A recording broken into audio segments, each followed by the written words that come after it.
Well, there are quite a few, and we're still, as everyone here knows, we're still really nascent in the blockchain space in terms of really gaining some traction.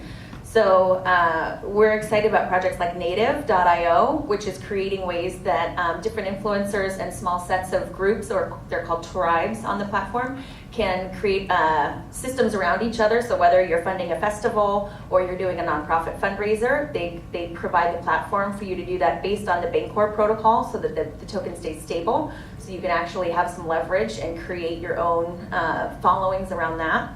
We're really excited about Culture, which is a Tony Lynn Casterly project where she's finding ways that we can really we can unify with the people that we identify with. I think everyone's aware that right now we're facing kind of, the beginning of the end of nation states, where Facebook itself is a bigger nation than, some of the top 7. And what happens when 20 years down the road, we stop having these kind of geographical delineations and really start connecting with the people that we share values with.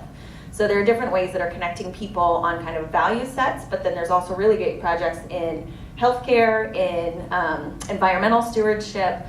We have all sorts of great projects like Alice.si that are finding ways for good projects to put milestones on the blockchain so that transparent funding is creating more fluidity for investors and for donors to come into this space and invest in really great projects.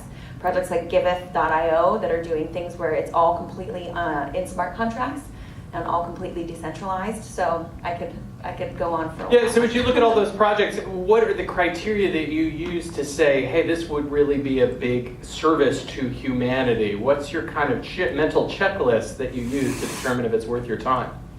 Well, as one of the panelists earlier this morning stated, if you're asking, does blockchain suit this? Could you do this in fiat and make no difference? I think that's the first question to vet, right? There are a lot of projects that are coming out that are selling bananas with tokens that we don't necessarily need that. So the first one is to say, does this project belong in the space?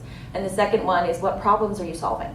Because a lot of the projects that are starting right now have a little bit of replication of things that we're already seeing in the traditional sector.